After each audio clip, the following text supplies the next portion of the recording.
언제나 기회를 주시는 하나님이라는 제목으로 로마서 강의 25번째 시간을 갖도록 하겠습니다.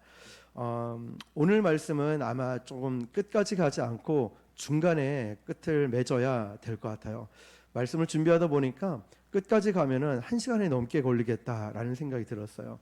그래서 오늘은 두 파트로 나누어서 첫 번째 부분은 언제나 기회를 주시는 하나님의 포커스를 맞춰서 한번 은혜를 나누고, 나머지 부분은 또 다음 주에 은혜를 나누도록 하겠습니다. 저는 2000년도 초반에 부산역 광장에서 약 7년 동안 이런 드럼이나 앰프 모든 시설을 다 가져가서 그곳에서 복음을 전했습니다. 그런데 매주 토요일마다 복음을 전하고 찬양으로 복음을 전하고 1년에 한 번씩은 큰 무대를 만들어서 모든 이제 집회를 열었습니다. 그런 집회를 하고 복음을 전하면서 참 힘든 시간들이 많이 있었죠. 비가 오면은 전도를 안 나갈 수 있었는데 희한하게 토요일마다 비가 오질 않는 거예요. 그래서 쉬지 않고 토요일마다 거의 매주 나갔던 것 같아요. 근데 그 시간들이 참 젊은 시절에 열정이 있었기 때문에 감당을 했고, 뭘 잘 몰랐으니까 또 했구나라는 생각도 들었습니다. 거기서 많은 역사가 나타났고, 많이 훈련이 됐고, 많은 담력을 키우고, 또 영혼에 대한 소중함도 알게 됐죠.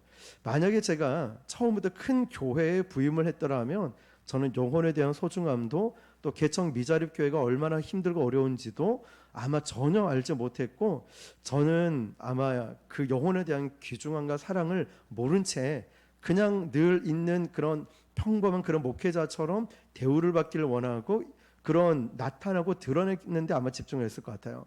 그런데 7년쯤 돼갈 때 부산역 광장과 청사의 부산역이 재건축을 들어가는 거예요.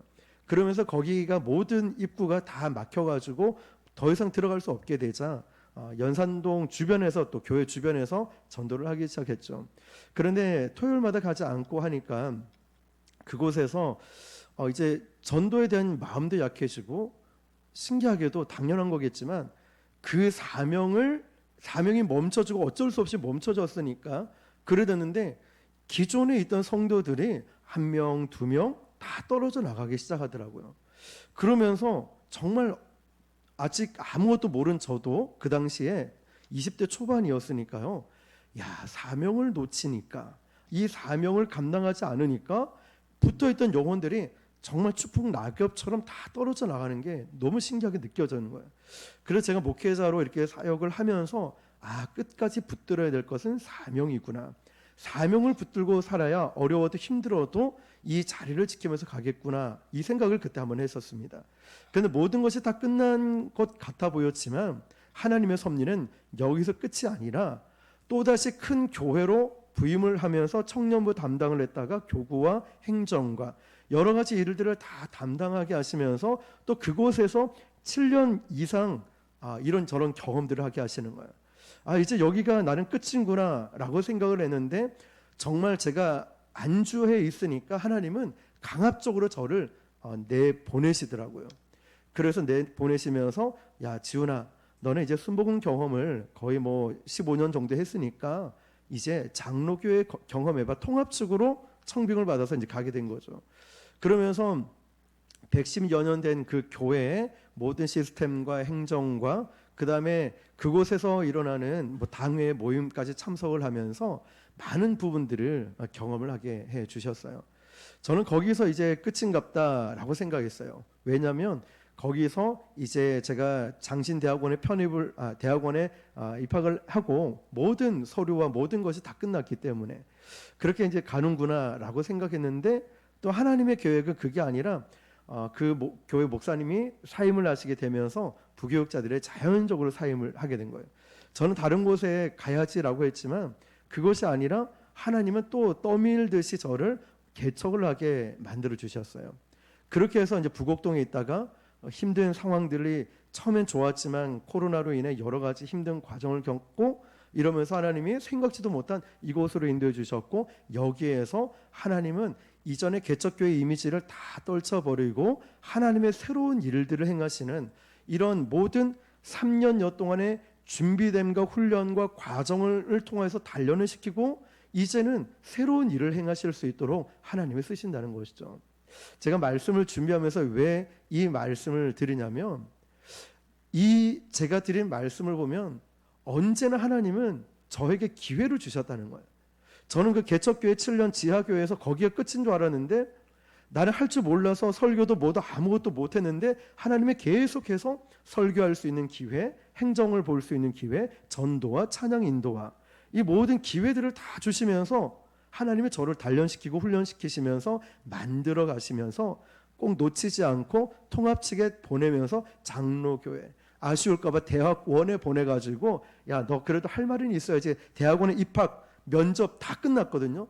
그냥 입학만 하면 됐습니다. 그런데 내년 2월에 입학만 하면 됐었는데 11월 마지막에 주에 제가 사임을 했거든요. 그러면서 그 증거가 아직 전도사 고시 다시 치고 목사 입학한 서류까지 다 보관을 하고 있어요. 이러면서 하나님이 기회를 주시면서 경험하게 하시고 그리고 사역을 해 나갈 수 있도록 만들어 주셨다는 것. 그래서 제가 오늘 이 말씀을 나누기 전에 드린 말씀은 저의 인생도 그렇더라고요. 언제나 부족하고 넘어지고 실수투성인 저에게도 하나님은 너는 안 돼 라고 낙제다, 넌 필요 없어 이런 것이 아니라 언제나 또 한 번의 기회를 주시는 하나님을 발견하게 됐다는 거죠. 오늘 사도 바울은요, 지난 시간에도 나누었지만 그 구원, 다시 말하면 택함을 받은 자 혹시 기억하십니까? 말씀은 기억 안 나도 이 예화는 기억이 날 거예요. 인력 사무실에서 초조하게 새벽같이 나가서 가방을 메고 오늘 내 이름 불리겠지, 나의 이름을 불러주겠지라고 간절히 기다렸는데 누구 불러줬을 때 우와, 나 오늘 한 건 할 수 있겠네, 오늘 일당 벌었네, 그 힘든 일을 하면서도 기쁘게 불리움을 받았다는 것 때문에 나갔잖아요.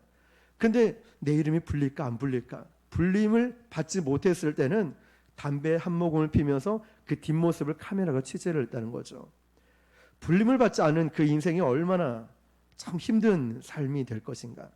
그런데 저와 여러분도 하나님이 이곳에 우리를 부르시지 않으면 절대로 올 수 없다는 사실, 하나님이 저와 여러분을 쓰시지 않으면 절대로 쓰임 받을 수 없다는 사실, 하나님의 주권에 달려 있다는 것이죠. 지난주 말씀이 그거였어요. 그런데 오늘 말씀 보면 사도 바울은 구원에 대해서 다루면서 어떤 측면을 말하냐면 오늘 말씀에 나온 유독 눈에 띄는 단어가 뭐냐면 남은 자였습니다.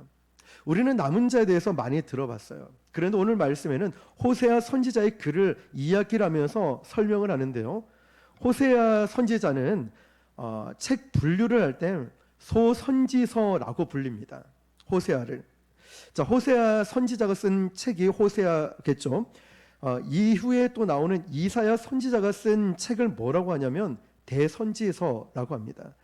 우리가 그러면 대선지서, 소선지서, 교회 생활을 해본 사람은 웬만하면 다 아실 거예요. 왜 대선지서이고 소선지서인지 그 차이가 뭘까요? 예를 들면 미가나 요나 같은 책은 소선지서라고, 예레미야나 이사야 같은 책을 대선지서라고 하죠. 사역의 기간의 차이일까요? 담고 있는 역사의 분량일까요? 아니면 책의 두께일까요? 세 번째죠. 소선지서는 중요도의 차이가 아니라 책이 얇기 때문에 그냥 소선지서, 책이 두꺼우면 대선지서 이렇게 부른다는 것입니다. 자, 중요한 이유 때문에 뭐 대소 구분한 것이 아니었습니다. 자, 그런데 오늘 호세아의 이 글 한 편이 인용되고 그리고 이사야서의 말씀이 또 인용이 되고 있는데요. 자, 오늘 호세아 보면은 성경에 유사한 이름이 3명이 등장을 하는데요. 첫 번째가 여호수아입니다. 여호수아의 말을 구약에 나오는 또 다른 사람의 이름이 뭐냐면 호세아이죠. 호세아. 자, 그리고 신약에 넘어가면 여호수아, 호세아와 이름이 똑같은 사람이 등장을 합니다. 누굴까요? 예수라는 이름이죠. 자, 그러면 정리를 해보면 여호수아와 호세아와 신약의 예수님, 예수라는 3명의 이름이 사실은 의미가 같습니다. 우리 첫째 시간 주일날 배웠던 예수 이름에 대해서 배웠죠. 저가 저들의 백성을 죄에서 구원할 자다. 자, 죄에서 구원할 자라는 이름의 뜻이 예수라는 뜻이었죠. 그리스도는 기름 부으심을 받은 자였어요. 그래서 선지자, 제사장, 왕, 자, 세 부류의 이렇게 기름 부으심을 받는데 예수님은 모든 것을 다 포용하고 계신 분이었죠. 자, 그리고 이제 자기 백성을 저들의 죄에서 구원할 자라는 이름의 뜻이 바로 여호수아, 호세아, 예수라는 이름 뜻이에요. 자, 구원자라는 뜻이죠. 호세아는 그 선지자에게 어느 날 하나님께서 이런 명령을 합니다. 뭐라고 하냐면, 야, 너 고멜에게 가서 장가 들어라. 고멜에게 가서. 그런데 이 고멜은 창녀입니다. 이건 율법적으로도 전혀 맞지 않는 그림이죠. 그런데 도대체 무슨 뜻이 있길래 하나님은 야, 너 고멜 그 창녀에 가서 장가 들어 결혼해 라고 말합니다. 그럼 하나님의 명령이니까 어쨌든 결혼을 합니다.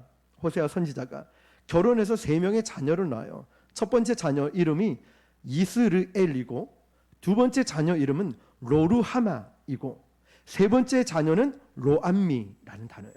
자, 이 세 사람 자녀를 갖게 되는데 왜 중요하냐면 그 이름의 뜻을 알면은 말씀이 이해가 되기 때문에 그래요. 첫 번째 자녀 이름이 이스르엘이에요.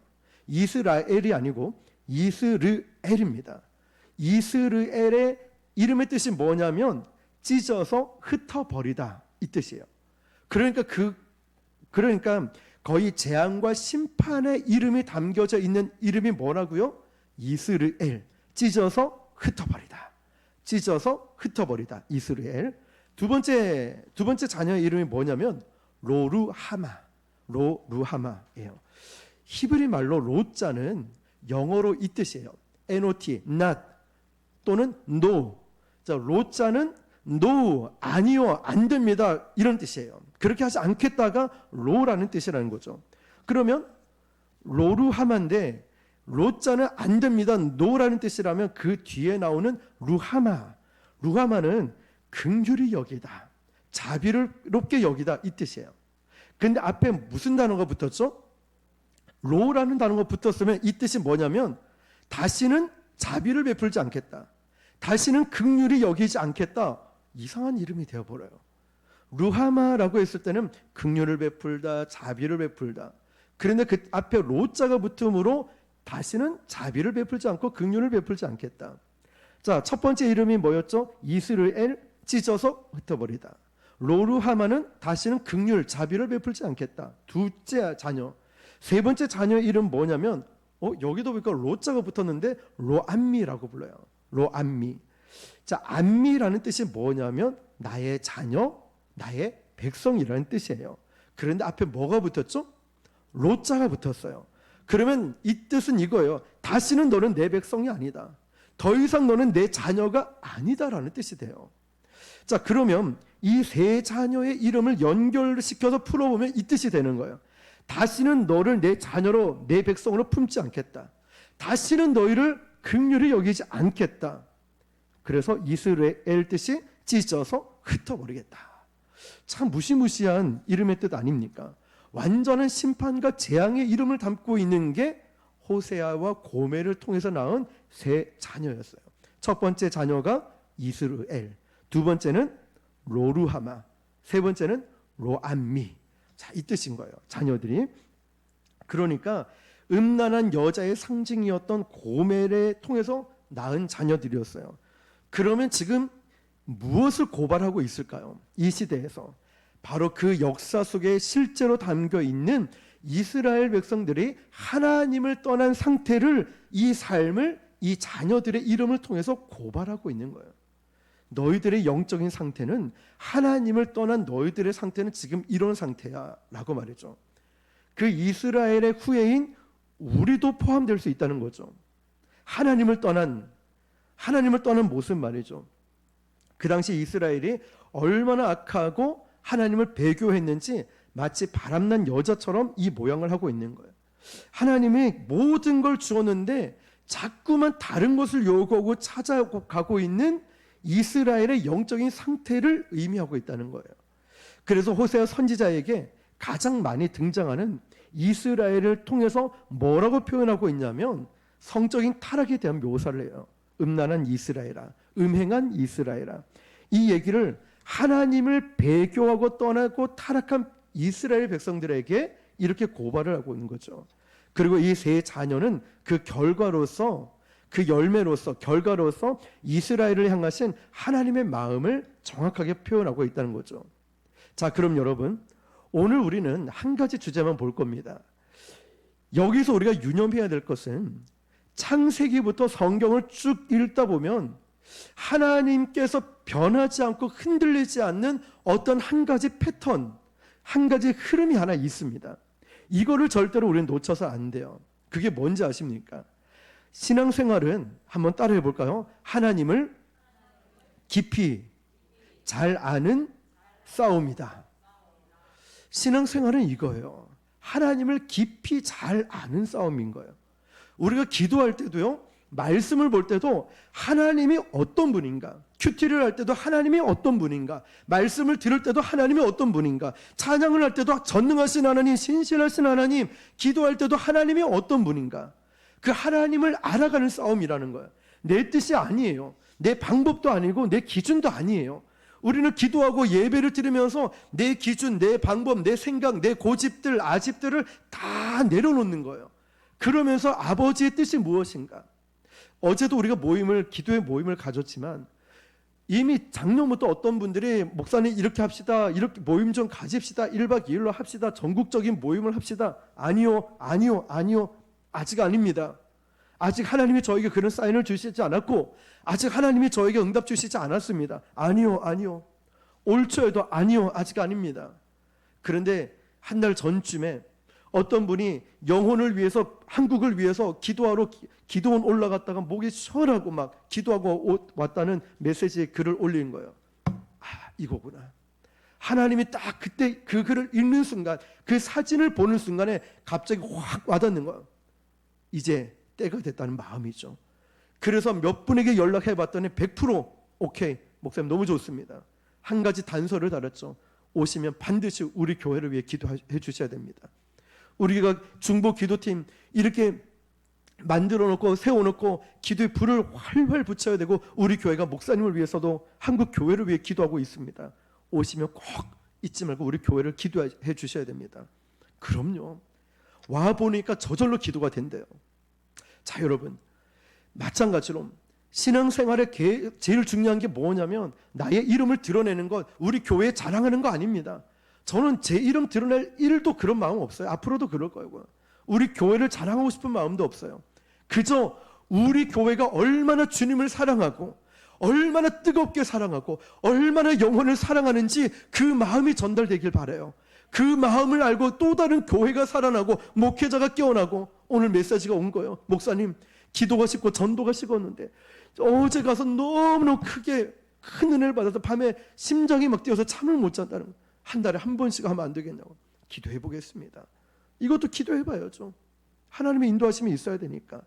자, 그 마찬가지로 기억하십시오. 신앙생활은 우리의 사역과 우리의 모든 것은 하나님을 깊이 잘 아는 싸움인 거예요. 예수님이라면 어떻게 하실까? 하나님은 어떤 마음일까? 그 영혼을 바라볼 때 어떻게 해야 될까? 그 하나님의 마음을 알 때 우리는 신앙적으로 실수를 안 합니다. 엉뚱한 짓을 안 한다는 거예요. 신앙적으로 하나님 마음을 아는 사람이 혈기를 부리거나 싸우거나 아니면 정치 색깔 내거나 아니면 뭐 다른 쪽으로 갈 이유가 하나도 없어요. 아버지의 마음을 아는데, 하나님의 뜻을 분명하게 아는데 어떻게 다른 길로 빠집니까? 하나님이 일관되게 흔들리지 않는 패턴이 뭐냐면 그렇게 무섭게 심판하고 그 백성을 질타하죠. 이 음행한 이스라엘아, 너는 찢어 흩어버리겠다, 이런 이름까지 지으면서 질책을 하시죠. 근데 여러분, 말씀을 잘 읽어보면은 그렇게 막 책망하고 뭐라 하시지만 단 한 번도 그것이 마지막 멸망, 마지막 심판으로 끝난 적이 없다는 거예요. 저는 이게 너무 감사한 거예요. 야, 너 똑바로 안 살래? 너 왜 그렇게 교만해? 너 왜 불순종해? 너 이딴 식으로 할래? 막 질책하고 저주를 퍼붓듯이 막 뭐라 하시다가도 하나님은 거기서 끝나지 않고 뭐라고 하시냐면 반드시 거기에 회복을 감추어 놓고 계셨어요. 회복이라는 거예요. 우리 호세아 1장 9절 10절을 제가 읽어드릴게요. 예수께서 이르시되 그의 이름을 로암미. 자, 로암미 기억하십니까? 로암미라. 자, 로암미라고 했고 너희는 내 백성이 아니요 나는 너희의 하나님이 되지 아니할 것임이라. 9절 말씀이에요. 근데 10절에 뭐라고 하냐면 그러나 이스라엘 자손의 수가 바닷가에 모래같이 되어서 헤아릴 수도 없고 셀 수도 없을 것이며 전에 그들에게 이르기를 너희는 내 백성이 아니라 한 그곳에서 그들에게 이르기를 너희는 살아계신 하나님의 아들들이라 할 것이라. 아멘. 여러분 이 말씀을 보십시오. 호세아 1장 9절 10절 말씀이에요. 10절에서 그러나 접속사를 통하여서 하나님의 그 절절한 그 마음이 드러나고 있는 거예요. 그렇게 책망하고 너는 로합니다. 너는 긍휼히 여기지 않고 너는 내 자녀가 아니고 찢어 흩어 버릴 거다. 이렇게 책망하시면서 너는 내 백성이 아니다 라고 나는 너의 하나님이 되지 않을 거다 책망을 하시면서 그렇게 무섭게 책망하시면서 바로 뒷구절 10절에는 그러나 이스라엘 자손수가 바닷가에 모래같이 헤아릴 수도 셀 수도 없게 될 거고 그 너는 내 백성이 아니라고 한 그곳에서 너희는 살아계신 하나님의 아들들이 될 거다 말씀하셔요. 여러분 뭐라고 합니까? 무엇을 지금 약속하고 있는 거죠? 너희가 다시 돌아오고 회복될 거라고 약속하고 있는 거예요. 언제나 기회를 주시는 하나님. 그래서 예레미야 선지자가 유명한 그 성경에 이 노래를 숨기고 있죠. 주의 자비와 긍휼하심과 무공하심과 우리가 진멸되지 아니하리니 이것이 아침마다 새롭고 주의 성실이 크심이로다. 아멘. 그러니까 우리가 또 발견할 수 있는 놀라운 하나님의 그 패턴, 하나님의 마음이 뭐냐면 우리가 말 안 듣고 배교하고 우리가 하나님 떠날 것 같고 이럴 때는 하나님도 화가 나서 우리를 막 무섭게 내치고 뭐라 하고 다 찢어 흩어버릴 것 같아 이렇게 말씀하시지만 그 안에 무엇을 숨기고 있냐면 긍휼하심과 회복을 감춰놓고 있다는 거예요. 여러분 그래서 우리 하나님은 오늘 말씀 제목처럼 언제나 기회를 주시는 분이세요. 내가 부족하고 연약하고 죄 가운데 있고 쓰러지고 넘어지고 실수하고 그래도 손을 내미는 분이셔요. 내가 너무 둔해서 주의 음성을 들을 수 없을 때도 하나님은 다시 기회를 주시는 분이셔요. 언제나 우리에게 그래 다시 해봐. 넘어졌지 다시 일어나봐. 너 실수했지 다시 일어나봐. 기다려주시는 분. 성경에서 이 부분만 찾아볼게요. 첫사람 아담이 실패했습니까? 성공했습니까? 실패했죠. 그래서 두 번째 아담 신약에 예수님이 오시잖아요. 그러니까 첫 번째 아담, 첫 번째 지어놓은 인간이 실패를 했습니다. 그럼 하나님이 너 실패했네? 이 자식이 말도 안 듣고 이러더니 끝? 아니죠. 인류에게 기회를 또 주셨어요. 아담의 자손인 가인과 아벨을 통해서 하나님은 메시지를 감춰놨어요. 근데 이 가인과 아벨은 또 어떻게 합니까? 가인이 아벨을 또 죽여버리죠. 그러면 이 역사 끝났습니까? 아니죠. 아벨 다음에 셋째 아들 주시죠. 이름 뭡니까? 그렇죠. 셋이라는 아들을 주시죠. 자, 그런데 또 인류가 점점점 좀 풍성해지고 뭔가 좀 살만하니까 또 하나님 마음을 아프게 만듭니다. 하나님은 오죽했으면 인간을 만들어 놓고 후회하실 정도로 인류가 타락을 합니다. 그래서 무슨 계획을 가지시냐면 인류를 다 쓸어버려야 되겠다. 그래서 홍수 심판을 내리시죠. 하늘이 창문을 열고 그 땅으로 그냥 물로 확 덮어버리시는 거예요. 그걸로 그럼 인류가 물에 덮여서 끝났습니까? 아니죠. 남은 자가 있었죠. 누굽니까? 노아의 가족을 남겨두셨잖아요. 그러면서 하나님의 역사가 끝난 게 아니에요. 다시 기회를 주셔요. 또다시 기회를 주셔요. 노아의 가족들을 남겨두신 거예요. 그래서 노아의 가족들 통해서 온 땅에 인류가 퍼져갑니다. 여기서 끝나면 좋은데 그게 아니죠. 물로 심판하지 않겠다고 무지개의 약속을 주셨는데 좀 지나서 바벨로니아 문명을 만들면서 도시 중심으로 인간들은 또 구역질나는 그런 말할 수 없는 죄악들을 계속 토해내다가 바벨탑을 쌓아 올립니다. 바벨이라는 뜻이 헛되다 헛수고라는 뜻이죠. 하나님처럼 높아지겠다. 높은 성을 쌓습니다. 탑을 쌓습니다. 자, 여기 하나님은 바벨탑을 무너뜨려요. 언어와 문화와 모든 것을 흩어버리십니다. 여기서 끝났습니까? 아니죠. 갈대아 우르라는 곳에서 하나님이 준비하신 사람을 콜링하십니다. 그 사람의 이름이 뭡니까? 그렇죠. 아브라함이에요. 이런 거 잘 보세요. 아브라함을 불러내서 아브라함아 내가 온 인류를 이 폐역한 세상을 심판하고 이제 인류를 구원할 계획을 갖고 있다. 그러면서 내 몸에서 날 자라야 내 자손이나 칭함을 받을 거다라고 하시면서 하나님의 구원의 계획 경영을 아브라함에게 알려주시잖아요. 너는 본토 친척 아비 집을 떠나 내가 너에게 지시할 땅으로 가라. 하나님 말씀하시죠. 이것이 흔들리지 않고 역사하시는 하나님의 손길이고 하나님의 패턴이었습니다.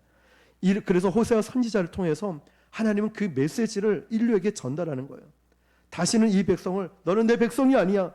난 너에게 긍휼을 베풀지 않아. 찢어서 흩어 버리겠다라고 부정적인 표현이긴 하지만 그 속에 감추어져 있는 하나님의 긍휼하심과 하나님의 회복하심과 다시 한번 기회를 주시겠다. 이것을 남은 자로 표현했고 씨를 뿌리겠다라고 해요. 씨 뿌린 의미는 그 가운데 감춰져 있는데 이것까지 설명해 버리면 오늘 시간이 너무 가서 다음 시간에 이 부분을 남겨둬서 어떻게 하나님께서 역사하시는지는 보기로 하고요.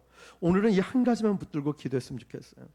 하나님이 변하지 않는 구원, 경영, 패턴은 다시 한번 기회를 주시는 분이시라는 것. 다시 한번 쓰러진 그곳에서 일으켜 세워주시는 분이시라는 것. 여러분의 어떤 상황에 있더라도 저와 여러분이 앞으로 부딪혀야 될 파도가 많이 있겠죠. 풍랑들이 있겠죠. 왜냐? 우리는 정말 우리 교회만 바라본 게 아니라 이 땅의 교회를 바라보고 우리 교회만 잘 되는 것이 아니라 하나님 나라를 바라보고 그렇게 품고 기도하고 사역을 하고 있기 때문이죠. 그때 악한 마귀의 공격은 끊임없이 우리에게 올 겁니다. 그때마다 우리가 붙들어야 될 것은 바로 하나님은 실수하지 않는 분이시라는 것. 그리고 하나님 아버지의 마음을 계속 알아가야 되는 것. 하나님의 뜻이 무엇일까? 아버지의 뜻이 무엇인가를 계속 알아가는 이 싸움이 필요하다는 것. 그것만 붙들면 우리는 이길 수 있습니다. 우리는 다시 일어설 수 있고 다시 기회를 주시는 하나님 붙들고 우리는 갈 수 있어요. 포기하지 마십시오. 주저앉지 마시고 다시 일어서시고 오늘도 나에게 여러분의 어떤 상황인지 저는 모르지만 다시 손을 내밀고 기회를 주시는 하나님 손을 잡고 일어서서 주님 주신 사명들을 잘 감당하시는 저와 여러분 되시기를 주님의 이름으로 축원합니다. 기도하겠습니다. 오늘 주신 말씀을 붙들고 하나님, 오늘 제가 하나님을 잘 아는 이 싸움에서 승리하길 원합니다. 하나님을 더 잘 알기